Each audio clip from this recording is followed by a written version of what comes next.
Ingin hidup sehat? Bagaimana dapatkan hidup sehat? Bersama Dr. Lari Tumalun. Salam sehat dari Rumah Sakit Advent Bandung. Kali ini kita akan membahas diet yang seimbang sebagai bagian dari pola hidup sehat yang diperkenalkan oleh Rumah Sakit Advent Bandung. Hati yang gembira, istirahat yang cukup, diet yang seimbang, udara yang bersih, pengendalian diri, sinar matahari yang cukup, energik berolahraga, hubungan sosial yang baik, air jernih yang cukup, dan Tuhan yang terutama. Ketika kita berbicara tentang diet, maka kadang-kadang yang kita pikirkan adalah jenis makanan. Padahal sebenarnya diet, apalagi diet yang seimbang, sama sekali tidak hanya ditentukan oleh jenis makanan, tetapi ditentukan juga oleh faktor-faktor yang lain. Mari kita mempelajarinya. Untuk membuat supaya diet seseorang itu menjadi seimbang, maka ada beberapa hal yang harus diperhatikan. Kami meringkasnya dengan yang disebut sebagai prinsip 7K untuk implementasi dari diet yang seimbang. Kondisi, kualitas, kuantitas, keanekaragaman, keteraturan, keamanan, dan kontinuitas. Mari kita lihat satu persatu faktor-faktor tersebut. Nomor 1. Yang pertama adalah faktor kondisi. Ketika seseorang mau menggunakan diet di dalam kehidupannya dengan tujuan supaya dia mendapatkan kesehatan, maka salah satu faktor yang sangat berperan penting, bahkan mungkin menjadi faktor yang pertama harus dipertimbangkan adalah faktor kondisi seseorang. Kenapa? Karena kebutuhan nutrisi seseorang, tekstur makanan, pola makan yang baik bagi seseorang individual itu ditentukan oleh kondisi atau keadaan secara personal. Itulah sebabnya di bidang nutrisi saat ini dikenal dengan yang disebut sebagai personalized nutrition, di mana makanan seseorang itu bisa menjadi berbeda dengan orang yang lain. Kondisi yang mempengaruhi diet yang seimbang pada seseorang itu berbeda antara satu dengan yang lain. Dalam keadaan sehat atau sakit, dalam keadaan usia masih muda atau usia sudah senior, laki-laki atau perempuan, pekerjaannya atau aktivitas, bahkan kebiasaan makan, habit dalam soal diet, atau konteks budaya, ketersediaan makanan secara lokal, maksudnya ketersediaan makanan di pasar pun, itu akan mempengaruhi kondisi diet yang seimbang dari seseorang. Tidak semua orang dapat memakan makanan yang sama, walaupun itu dianggap sebagai makanan yang sehat. Jadi prinsip diet yang seimbang awalnya akan ditentukan oleh masalah kondisi dari seseorang. Jika seseorang memiliki penyakit tertentu, maka tentu saja makanannya akan bisa berbeda dengan orang yang lain. Kadang-kadang ketika kita mau merekomendasikan makanan yang menurut kita sehat, maka kita langsung menyampaikan dalam bentuk jenisnya. Oh, pisang itu sehat, apel itu sehat. Padahal seharusnya kita mempertimbangkan faktor kondisi yang ada pada seseorang. Baru kemudian kita bisa merekomendasikan makanan-makanan tertentu yang menurut kita sehat. WHO sendiri menyampaikan bahwa yang disebut dengan healthy diet, yang disebut sebagai balanced diet itu sangat bervariasi tergantung dari individual seseorang. Usia, jenis kelamin, pola hidupnya, derajat aktivitas fisiknya, konteks budaya, ketersediaan makanan secara lokal, kebiasaan dietnya, kebiasaan makannya, kebiasaan pola makannya. Itu akan sangat berbeda-beda antara satu dengan yang lain. Tapi WHO menyebutkan, walaupun bisa berbeda-beda kondisi seseorang, tetapi prinsip-prinsip utamanya, prinsip-prinsip besarnya, tetaplah sama. Dan itulah yang akan kita pelajari pada K yang kedua dan seterusnya. Jadi jangan lupa bahwa untuk membuat atau untuk implementasi diet yang seimbang pada seseorang, maka faktor kondisi, keadaan dari orang tersebut, dari individu tersebut harus dipertimbangkan dengan saksama. Nomor 2. Kita masuk pada prinsip besar yang kedua, yang seharusnya sama untuk setiap orang walaupun juga dipengaruhi oleh faktor kondisi. Adalah prinsip kualitas. Apa yang dimaksud dengan makanan yang berkualitas? Makanan yang berkualitas adalah makanan yang mampu menyediakan semua kebutuhan nutrisi seseorang, baik vitamin, mineral, antioksidan. Harus cukup, mampu menyediakan secara cukup vitamin, mineral, antioksidan, tetapi di saat yang sama tidak menyebabkan kelebihan atau kekurangan kalori. Nah, ini hal yang sangat tidak mungkin didapatkan apabila kita hanya memperbincangkan atau hanya menyebutkan satu jenis makanan tertentu. Jadi ketika satu jenis makanan akan membuat cukup vitamin, mineral, antioksidan tanpa kelebihan, kekurangan atau kalori, maka hal tersebut menjadi sangat mustahil. Makanan itu akhirnya harus dikombinasi, harus divariasi. Dan supaya mempermudah cara atau teknik kombinasi dan variasi supaya mampu menyediakan vitamin, mineral, antioksidan, tidak menyebabkan kelebihan atau kekurangan kalori, maka yang paling mudah adalah apabila makanan tersebut berasal dari makanan yang berbasis tumbuhan, terutama tumbuhan yang utuh. Makanan yang diberikan Tuhan Allah untuk manusia. Kita bisa lihat pada tabel yang diringkas dari satu penelitian terkait dengan komposisi nutrisi dari makanan yang berbasis tumbuhan dibandingkan dengan makanan hewani untuk 500 kalori energi yang sama. Kandungan gizi ayam, ikan, sapi, dan bebek. Kandungan pada tumbuhan. Kalau kita lihat pada tabel ini, maka tanpa kita melihat satu persatu unsur-unsur nutrisi tersebut, kita sudah bisa mengambil kesimpulan bahwa makanan tumbuhan menyediakan lebih banyak kelebihan dibandingkan dengan makanan hewani. Mungkin saja ada di antara saudara-saudara, bapak dan ibu yang bertanya, tetapi yang kami tahu selama ini bahwa makanan hewani adalah makanan yang memberi nutrisi yang terbaik pada manusia. Apakah pendapat ini salah? Tidak juga. Tetapi kenapa sampai ada pendapat seperti ini? Dulu ketika para ahli mau membandingkan komposisi nutrisi antar bahan makanan, maka mereka menggunakan rata-rata menggunakan ukuran berat yang sama. Kedelai 100 gram dibandingkan dengan daging sapi 100 gram. Ketika menggunakan ukuran berat yang sama, maka dari hasil pengukuran komposisi unsur nutrisi, maka memang makanan hewani akan menjadi lebih unggul. Tetapi penelitian menyebutkan ketika hal ini dipublish ke umum, ke masyarakat, dan ketika masyarakat mulai mengejar makanan hewani karena menganggap bahwa makanan hewani memiliki komposisi nutrisi yang lebih unggul, maka yang terjadi adalah angka obesitas meningkat di atas dunia ini.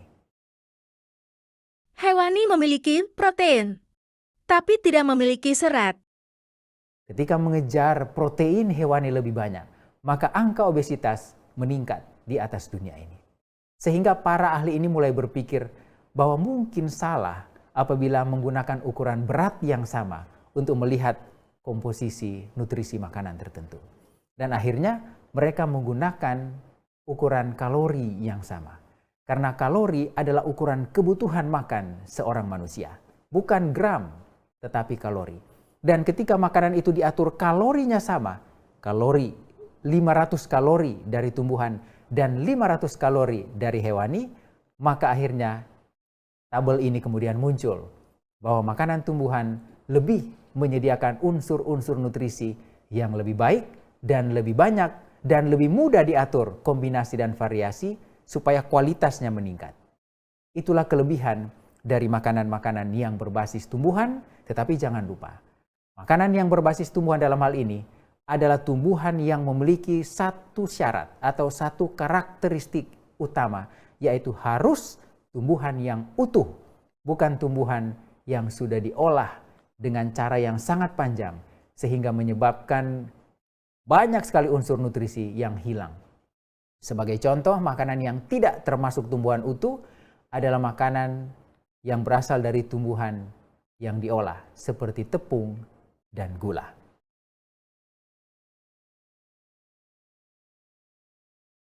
WHO mengatakan bahwa yang disebut dengan makanan yang sehat itu terdiri atas buah-buahan, sayur-sayuran, polong-polongan, kacang-kacangan, dan biji-bijian yang utuh. Ini kita bisa lihat di Factsheet WHO tahun 2015 dan saya lihat bahwa di tahun 2018 bahkan di 2020 ini belum banyak mengalami perubahan. Jadi prinsip bahwa makanan yang sehat adalah makanan yang berasal dari tumbuhan, terutama tumbuhan yang utuh, adalah prinsip yang sudah diterima secara Nomor 3. internasional, bahkan sudah direkomendasikan oleh WHO. Kita masuk pada prinsip yang ketiga.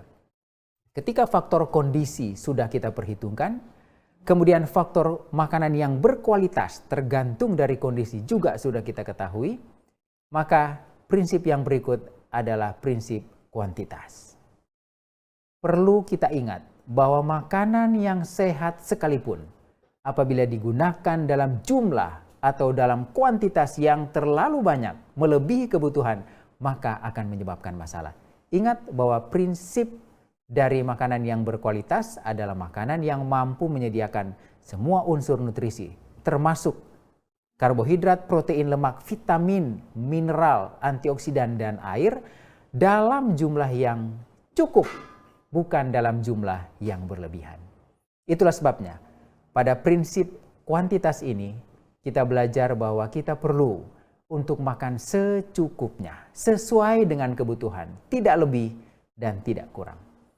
Memang konsep makan secukupnya sesuai dengan kebutuhan itu juga berbeda-beda antar orang. Ini juga termasuk pada faktor kondisi yang sudah kita pelajari di awal tadi. Bahwa ketika seseorang itu masih anak-anak, dibandingkan dengan ketika dia menjadi dewasa, maka kebutuhan makannya akan menjadi berbeda. Ketika seseorang itu memiliki berat badan yang berlebihan dan dia mau mengatur jumlah makannya, maka ketika berat badannya sudah normal, jumlah makanannya pun akan menjadi berbeda. Itulah sebabnya ada satu hal yang sangat penting yang bisa kita pelajari dari masalah prinsip K yang ketiga ini, yaitu kuantitas, yaitu weight management atau manajemen berat badan adalah program seumur hidup. Bukan hanya dilakukan dalam periode waktu tertentu, 1 bulan, 2 bulan, dan 3 bulan. Kenapa? Karena kondisi seseorang itu pun akan mengalami perubahan seiring dengan berjalannya waktu. Sehingga makanan yang mungkin saat ini dia cocok, jumlahnya sesuai, maka ketika usianya meningkat, jumlah makanannya harus dikurangi. Gizi untuk lansia. Dalam kuantitas yang terlalu rendah. Sehingga akhirnya muncul penyakit-penyakit yang tidak kita inginkan. Salah satu yang perlu kita ketahui bahwa di era pandemi COVID dianjurkan untuk mengonsumsi sayuran dan buah bahkan lebih banyak. Mencapai 9 porsi per hari. Bukan hanya 5 porsi untuk menjaga kesehatan. Jadi jangan lupa bahwa ketika kita berbicara makanan yang sehat, ketika kita berbicara diet yang seimbang, maka faktor kuantitas, faktor jumlah makanan tidak boleh kelebihan, tidak boleh kekurangan, adalah faktor yang sangat penting untuk kita pikirkan dan kita implementasikan di dalam kehidupan kita sehari-hari. Makan berlebihan akan menyebabkan penimbunan kalori yang berlebihan, sehingga menyebabkan risiko kita terhadap penyakit tidak menular menjadi sangat meningkat. Dan hal ini sudah kita ketahui bersama. Ingat bahwa masalah makan berlebihan itu menjadi beban dunia saat ini.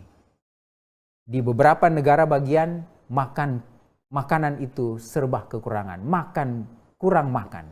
Tetapi di sebagian besar pelosok dunia ini justru makan berlebihan menjadi masalah utama, termasuk di negara kita. Itulah sebabnya kita harus hati-hati dengan masalah kuantitas dari makanan.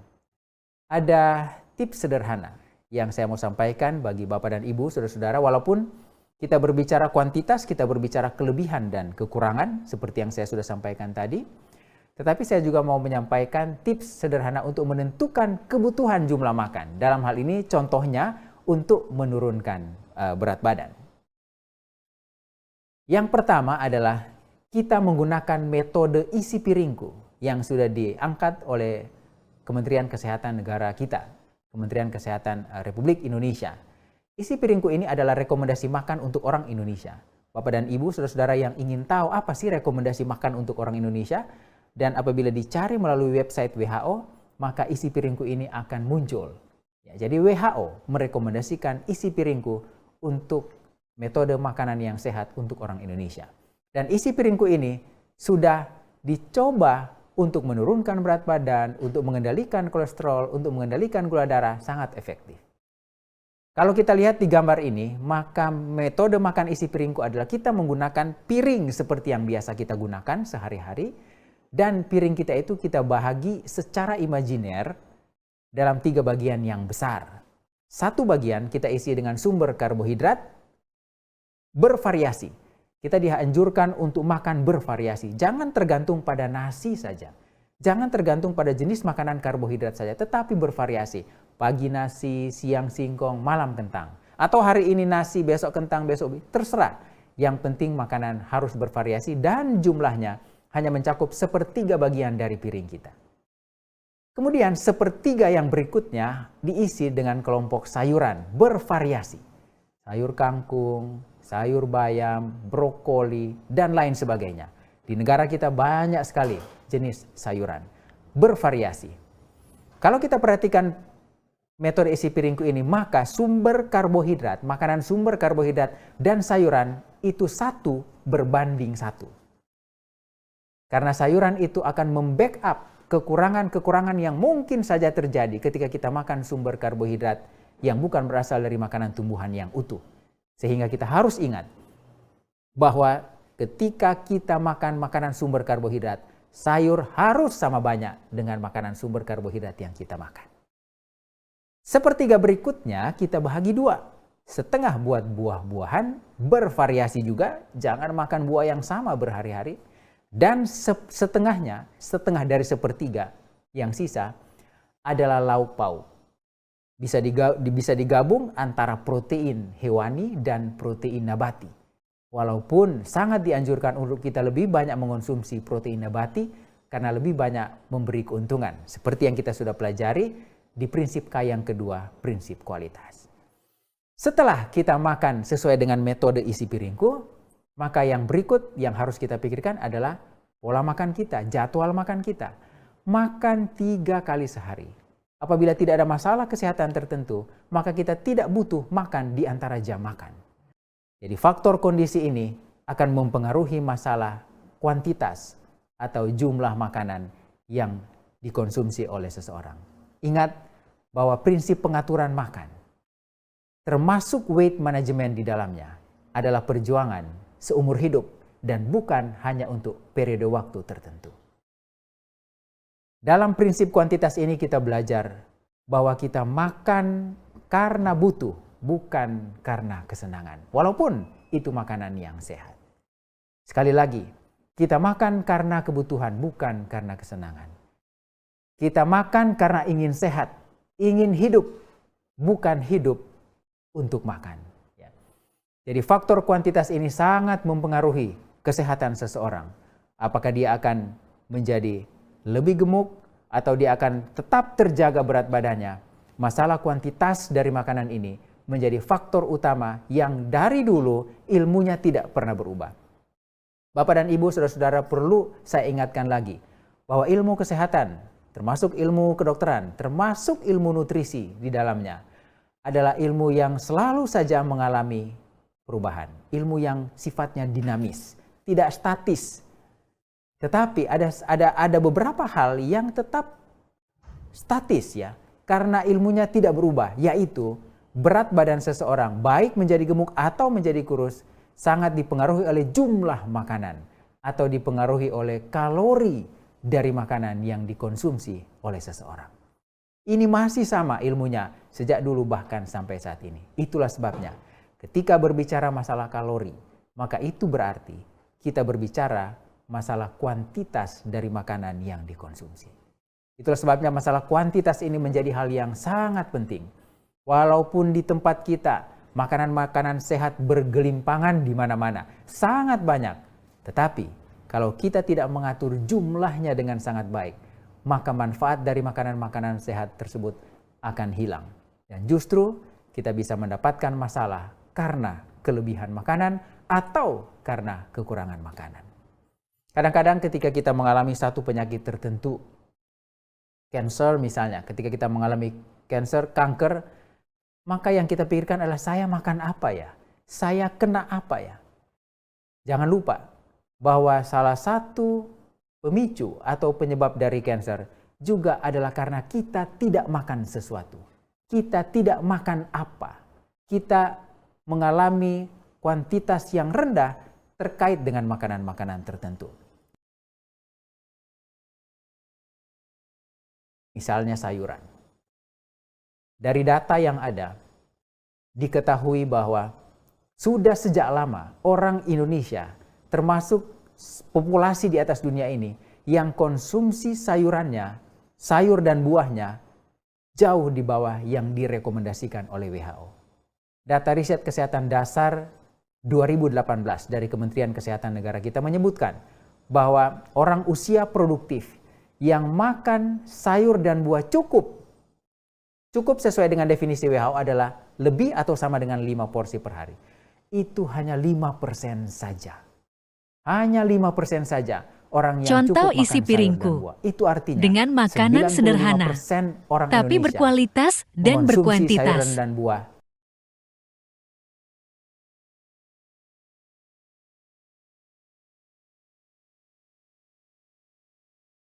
Makan 3 kali sehari dengan jarak jam makan sekitar 5 sampai 6 jam, dan makan yang terakhir, makan sore atau makan malam, sekitar 3 sampai 4 jam sebelum kita istirahat. Ini hal yang sangat penting untuk kita lakukan. Langkah yang ketiga adalah pantau berat badan berkala, karena contoh yang saya sampaikan ini, contoh untuk mengetahui berapa kebutuhan kita, lebih diarahkan pada untuk menurunkan berat badan. Jadi kita perlu pantau berat badan berkala. Kita masih banyak sekali melakukan kesalahan ketika melakukan penimbangan berat badan. Penimbangan berat badan yang benar adalah tidak boleh dilakukan setiap hari, seminggu sekali. 1 minggu 1 kali, jangan dilakukan setiap hari. Karena proses penurunan atau peningkatan berat badan tidak terjadi harian, minimal itu akan terjadi mingguan. Yang berikut adalah kita tentukan hari apa kita mau timbang berat badan. Misalnya hari Minggu pagi, hari Senin pagi, terserah. Tapi kita harus punya hari-hari yang sama untuk melakukan pemantauan berat badan. Yang ketiga, pemantauan berat badan itu tidak boleh dilakukan sembarang waktu, tetapi harus dilakukan saat bangun pagi. Saat bangun pagi dan setelah buang air kecil. Ada beberapa orang yang bisa buang air besar juga tanpa harus di-trigger, dipicu dengan minum. Itu juga satu hal yang baik. Tetapi rata-rata orang ketika bangun pagi, maka dia ada dorongan untuk berkemih, untuk buang air kecil. Maka silahkan buang air kecil, jangan dulu minum, jangan dulu makan, jangan dulu olahraga. Langsung timbang berat badan. Itu adalah berat badan yang paling mendekati berat badan yang sebenarnya. Dan itulah nilai berat badan yang digunakan untuk menilai apakah berat badan saya bertambah atau berkurang 1 minggu 1 kali. Ketika kita sudah melakukan hal ini beberapa minggu, maka kita akan mulai melihat, wah berat badan saya ternyata mulai berkurang. Untuk program penurunan berat badan itu satu hal yang baik. Untuk program maintain berat badan itu satu hal yang tidak baik. Kita harus menambah jumlah makan kita. Untuk menurunkan berat badan itu satu hal yang baik. Karena memang kita harapkan berat badan kita berkurang. Apabila tujuan kita untuk menurunkan berat badan dan ternyata ketika kita melakukan metode ini, berat badan kita itu belum beranjak turun, maka itu berarti yang kita makan masih terlalu banyak. Apa yang harus kita lakukan? Yang harus kita lakukan adalah kita mengurangi ukuran piring yang kita gunakan untuk makan. Ya. Beberapa orang ketika ditanyakan apa yang harus dilakukan, maka mereka mengatakan, oh saya harus mengurangi karbohidrat, saya harus mengurangi lemak, dan lain sebagainya. Yang tepat adalah kita harus mengurangi ukuran piring yang kita gunakan. Tetapi rasio makanan tetap seperti isi piringku. Ukuran yang dikurangi, artinya kita mengurangi semua. Kita mengurangi kalorinya, kita tidak hanya mengurangi protein, kita tidak hanya mengurangi lemak atau karbohidrat. Karena kalau kita melakukan hal itu, maka akan terjadi perubahan keseimbangan di dalam diet kita. Ukuran piring yang kita kurangi. Kalau kita mau naikin berat badan, kita cari piring yang lebih besar. Ketika kita akan menurunkan, kita cari piring yang lebih kecil, sampai berat badan kita kemudian beranjak turun, tetap atau naik sesuai dengan yang kita inginkan. Jadi setelah kita melakukan perubahan ukuran piring, pantau lagi berat badan kita secara mingguan, sampai kita menemukan, oh ternyata berat badan saya turun, berat badan saya naik, atau berat badan saya akan tetap apabila saya menggunakan ukuran piring yang ini. Itulah cara atau tips yang sederhana bagaimana kita menentukan kuantitas atau jumlah kebutuhan makan yang bisa kita lakukan. Hal ini bisa dilakukan tanpa kita menimbang makanan. Hal ini bisa dilakukan tanpa kita mengetahui berapa kebutuhan kalori kita. Karena kadang-kadang apabila menggunakan kebutuhan kalori atau menimbang makanan, maka hal tersebut akan menjadi lebih ribet, lebih rumit Nomor daripada yang 4. kita bayangkan. Mari kita masuk pada prinsip yang keempat dari prinsip 7K diet yang seimbang. Prinsip yang keempat adalah prinsip keanekaragaman. Tadi saya sudah menyampaikan bahwa makanan harus bervariasi. Variasi dan kombinasi yang tepat. Kenapa makanan manusia itu harus bervariasi? Kenapa kita tidak dianjurkan untuk makan makanan yang sama berhari-hari? Paling tidak ada 3 tujuan, 3 target ketika makanan itu divariasi atau dikombinasi dengan tepat. Yang pertama adalah supaya saling melengkapi nutrisi dari makanan yang berbeda jenis. Misalnya, ada di satu jenis makanan vitamin C-nya kurang, misalnya di pisang, vitamin C-nya itu begitu kurang. Tetapi ketika dalam hari itu kita juga mengonsumsi jeruk, maka kekurangan vitamin C dari pisang dalam hari itu akan ditutupi oleh jeruk yang kita makan. Atau kita melihat dari unsur-unsur nutrisi yang lain. Ada sayur-sayuran hijau yang kaya zat besi, tetapi kemudian di jeruk mungkin kurang zat besi. Tetapi ketika kita mengombinasikannya, maka yang terjadi adalah penyerapan dari zat besi dari sayur-sayuran akan ditingkatkan jumlahnya di dalam saluran cerna oleh vitamin C yang berasal dari jeruk. Itulah manfaat kenapa makanan itu perlu divariasi dan dikombinasi. Yang kedua, tujuannya adalah untuk membatasi unsur nutrisi tertentu atau kita sebut fitokimia tertentu dalam bahan makanan agar tidak terjadi akumulasi. Yang perlu Bapak dan Ibu perhatikan, saudara-saudara perhatikan adalah makanan yang sehat sekalipun, berasal dari tumbuhan sekalipun, tetap memiliki potensi toksik atau racun di dalam tubuh manusia. Beberapa penelitian menunjukkan bahwa kalau orang kelebihan brokoli, maka akan menyebabkan masalah tiroid. Kalau orang kelebihan belimbing, maka akan menyebabkan masalah ginjal. Itulah sebabnya tujuan makanan bervariasi dan kombinasi adalah untuk membatasi fitokimia yang mungkin berada di dalam bahan makanan yang bisa berpotensi toksik pada manusia. Manfaat yang ketiga atau target, tujuan yang ketiga, kenapa makanan itu harus bervariasi, kombinasinya harus tepat, adalah untuk menjaga atau memperkuat efek fitokimia makanan tertentu. Tadi saya sudah sempat sebutkan contohnya.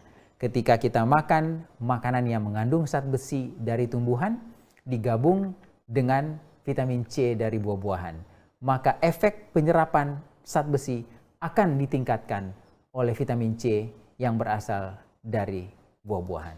Dan hal ini juga terjadi pada fitokimia yang lain, pada unsur-unsur nutrisi yang lain yang ada di dalam bahan makanan yang berbeda-beda. Itulah sebabnya prinsip keanekaragaman yang mencakup variasi dan kombinasi yang tepat harus kita lakukan di dalam diet kita. Jangan makan makanan yang sama berhari-hari, karena cenderung kita akan mengalami toksisitas karena akumulasi atau mengalami Nomor 5. defisiensi dari unsur-unsur nutrisi tertentu. Kita masuk pada prinsip yang kelima. Prinsip yang kelima ini adalah prinsip keteraturan. Kita dianjurkan untuk makan teratur. Makan pada jam makan yang sama setiap hari. Salah satu hal yang sangat penting yang bisa kita pelajari dari prinsip keteraturan ini adalah kita tidak dianjurkan makan karena didorong oleh rasa lapar. Ketika kita makan karena didorong oleh rasa lapar, maka sudah terlambat. Kita sebenarnya sudah mengalami kekurangan dari beberapa unsur nutrisi tertentu termasuk air, dan cenderung kita tidak bisa mengontrol jumlah makanan kita karena sudah didorong oleh rasa lapar. Itulah sebabnya yang terbaik adalah makan di jam yang sama. Makan di jam makan. Kenapa harus makan? Karena sudah jam makan. Itu adalah jawaban yang terbaik. Makan 3 kali atau 2 kali sehari dengan berpatokan pada kecukupan kalori yang kita sudah pelajari sebelumnya. Makan pada jam makan yang sudah direncanakan secara teratur dan konsisten. Hal ini juga dari penelitian, ketika kita terbiasa makan pada jam makan yang sama, itu akan menyinkronkan, akan membuat sinkron antara otak kita Organ tubuh dan manusia kemudian organ-organ adalah mesin. perifer yang ada di dalam tubuh kita. Ginjal, kemudian pankreas, usus, liver, dan lain sebagainya. Ketika otak kita sinkron dengan berbagai organ perifer, kita sebutkan sebagai organ perifer yang ada di dalam tubuh kita, maka kita akan menjadi lebih sehat, di mana penyakit MAH tidak akan terjadi, atau bahkan penyakit-penyakit kronis yang lain, yang sering disebabkan karena kita tidak makan pada jam makan yang sama setiap hari. Sehingga tidak sinkron jam biologis antara otak kita dan kemudian organ-organ perifer yang menghasilkan hormon dan enzim untuk membantu proses pencernaan manusia. Itulah sebabnya sekali lagi jangan lupa bahwa kita perlu untuk makan teratur. Makan di jam-jam yang sama setiap hari. Karena itu adalah yang terbaik dan memang sudah didesain oleh Tuhan untuk kita lakukan supaya kita bisa mendapatkan kesehatan kita dari makanan yang kita makan. Jadi jangan lupa prinsip 7K yang kelima, yaitu keteraturan pola makan. Makan 3 kali atau 2 kali sehari dengan berpatokan pada kecukupan kalori. Jangan makan karena didorong oleh rasa lapar. Kita makan karena sudah jam makan. Makan sebelum lapar dan berhenti sebelum kenyang. Itu adalah insight yang kita bisa dapatkan dari prinsip keteraturan ini. Ini adalah contoh ketika seseorang itu tidak makan pada jam makan yang sama. Bapak dan Ibu, saudara-saudara bisa lihat grafik yang berwarna biru, yang berwarna gelap yang ada di bagian bawah. Ketika seseorang makan pada jam makan yang sama, pagi, kemudian siang, kemudian malam, maka yang terjadi adalah unsur-unsur nutrisi akan meningkat di dalam darah. Dan kemudian setelah mencapai waktu tertentu, tentu saja berbeda untuk setiap unsur nutrisi, maka unsur-unsur nutrisi tersebut akan masuk ke dalam sel, berpindah ke dalam sel sehingga kadarnya di dalam darah akan berkurang. Berkurang dan kemudian tiba pada tahap awal. Kemudian jam makan siang tiba, orang tersebut makan, unsur nutrisi dalam darah akan meningkat lagi. Sesuai dengan jam tertentu, berpindah ke dalam sel, kadarnya berkurang di dalam darah dan turun sampai pada tahap awal. Dan makan malam juga seperti itu, dan seterusnya. Maka kalau kita lihat ini tidak akan menjadi masalah pada orang tersebut. Karena tidak akan ada akumulasi atau tidak ada unsur-unsur nutrisi akan menjadi sangat tinggi. Tetapi kalau kita makan tidak pada jam makan yang sama. Jam 7 di rumah sudah sarapan. Ketika datang di kantor, dikasih snack, makan. Dikasih susu, makan. Dikasih kue, makan. Maka yang terjadi adalah gambar yang di atas, grafik yang di atas. Unsur nutrisi naik di dalam darah. Belum turun sampai pada tahap awal, pada tahap yang bisa kita sebutkan tahap normal awal, udah naik lagi di dalam darah.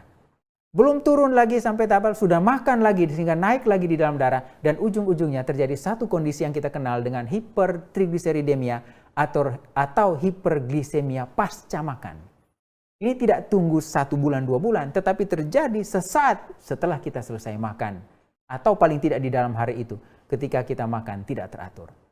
Dan kondisi ini akan menyebabkan masalah yang serius di dalam tubuh kita. Karena akan meningkatkan risiko kita terhadap berbagai penyakit, terutama penyakit-penyakit tidak menular, bahkan sebenarnya penyakit menular sekalipun. Ingat bahwa ketika kita makan dalam jumlah yang sangat besar, terjadi peningkatan unsur-unsur nutrisi tertentu di dalam tubuh, seperti gula, lemak, dan lain sebagainya, maka sistem kekebalan tubuh manusia akan ditekan. Sistem kekebalan tubuh manusia akan ditekan sehingga imunitas kita sebenarnya berkurang. Sehingga ini menyebabkan kita berisiko untuk mengalami penyakit-penyakit menular. Jadi jangan hanya pikirkan bahwa kalau makan berlebihan, makan tidak teratur, penyakit tidak menular. Penyakit menular pun bisa terjadi karena pola makan yang tidak teratur atau terlalu banyak makan. Nomor Kuantitasnya 6. terlalu tinggi seperti yang kita sudah pelajari di awal tadi. Prinsip yang keenam adalah prinsip keamanan. Di dalam prinsip keamanan ini kita dianjurkan untuk menghindari xenobiotik. Apa xenobiotik? Xenobiotik ini adalah bahan-bahan berbahaya pada makanan yang secara alamiah tidak ada di dalam bahan makanan maupun diproduksi oleh tubuh manusia. Ini terjadi karena proses industri atau karena polutan. Misalnya pewarna makanan, pengawet makanan, perisa atau perasa buatan, pengubah tekstur, dan lain sebagainya. Itu adalah senyawa-senyawa kimia yang kemudian dikenal dengan istilah xenobiotik yang apabila masuk ke dalam tubuh manusia maka bisa berpotensi menyebabkan masalah di dalam tubuh manusia. Kita di dalam tubuh dilengkapi Tuhan dengan satu proses detoksifikasi yang dilakukan oleh liver kita. Tetapi kalau sudah terlalu banyak xenobiotik yang masuk, maka tentu saja proses ini akan menjadi sangat terganggu dan menyebabkan kita berpotensi Xenobiotik berasal untuk dari dua menyebabkan kata, yaitu penyakit-penyakit tertentu di xenos dalam tubuh dan kita. biotik. Xenos berasal dari bahasa Yunani yang berarti asing. Biotik berarti makhluk hidup. Xenobiotik adalah senyawa asing bagi makhluk hidup. Satu adapun yang termasuk golongan dari xenobiotik adalah pewarna, pemutih, pestisida, pengawet, dan obat. Xenobiotik merupakan senyawa asing yang tidak dibutuhkan oleh tubuh sehingga perlu didetoksifikasi atau dinetralkan. Proses penetralan ini dilakukan dengan penghancuran zat kimia dan logam berbahaya dari dalam dihasilkan oleh tubuh maupun luar tubuh, diperoleh dari makanan dan lingkungan. Detoksifikasi xenobiotik terdiri dari dua fase, yaitu fase 1 pemubahan zat berbahaya menjadi bentuk yang kurang berbahaya dikatalis oleh monoksigenas, dan fase 2 pemubahan xenobiotik menjadi zat yang larut dalam air fase konjugasi. Hasil detoksifikasi kemudian dikeluarkan bersama urin atau tinja.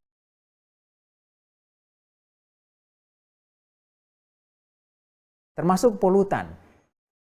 Polutan yang ada di udara, polutan yang ada di air yang juga kita bisa dapatkan dari makanan. Misalnya merkuri pada ikan, PCB, dioksin, kemudian hormon, antibiotika, dan lain sebagainya. Yang menjadi bentuk-bentuk polutan yang ada di sekitar kita, entah ada di udara atau ada di air. Itulah sebabnya prinsip keamanan ini Nomor menjadi juga 7. faktor yang harus kita pertimbangkan. Dan akhirnya, kita pelajari prinsip yang terakhir dari prinsip diet seimbang 7K, yaitu prinsip kontinuitas. Bapak dan Ibu, saudara-saudara di mana saja Anda berada, pola makan yang benar. Sekali lagi, pola makan yang benar, diet yang seimbang, itu bukan program untuk periode waktu tertentu saja. Bukan, sama sekali bukan. Tetapi itu adalah satu metode yang harus kita jalankan seumur hidup. Ini adalah prinsip kontinuitas. Bahwa kita menjalankan pola hidup yang sehat, termasuk diet yang seimbang di dalamnya, adalah untuk dilakukan seumur hidup. Walaupun ketika kita menjalaninya, maka ada faktor kondisi yang harus kita pertimbangkan. Karena akan menjadi sangat berbeda-beda antara satu orang dengan orang yang lain, baik dari jumlah makanan, jenis makanan, dan lain sebagainya. Tetapi prinsipnya adalah ini adalah perjuangan seumur hidup. Karena ini disebut sebagai perjuangan seumur hidup, maka tentu saja tidak ada perjuangan tanpa korban. Apa yang harus kita korbankan? Selera kita. Terutama di dalam hal makanan adalah selera kita. Atau kemalasan kita untuk mengatur pola makan. Itu semua yang harus kita korbankan. Demi perjuangan kita sukses. Prinsip di dalam kontinuitas. Prinsip kontinuitas ini adalah makan dengan senang hati. Bukan karena seminar, bukan karena instruksi dokter atau tenaga kesehatan yang lain, tetapi karena kita senang melakukannya untuk seumur hidup. Pola makan yang sehat, diet yang seimbang tidak boleh menjadi beban di dalam kehidupan kita. Kita harus jalankan itu dengan senang hati, dari dalam hati kita. Maka kemudian kita bisa mendapatkan manfaat yang sangat lengkap, manfaat yang benar, manfaat yang tepat dari diet yang seimbang yang kita implementasikan di dalam kehidupan kita setiap hari. Semoga Tuhan akan memampukan Bapak dan Ibu, saudara-saudara, untuk dapat melaksanakan, mengimplementasikan diet yang seimbang di dalam kehidupan setiap hari, supaya kemudian kita bisa mendapatkan kesehatan yang sempurna, yang kita bisa nikmati untuk menjalankan aktivitas kita sehari-hari dalam keadaan yang sehat dan terhindar dari penyakit tidak menular, bahkan penyakit menular sekalipun. Terima kasih, salam sehat dari Rumah Sakit Advent Bandung. Ubahlah menu makanan diet sehat. PJAM Healthy Ministry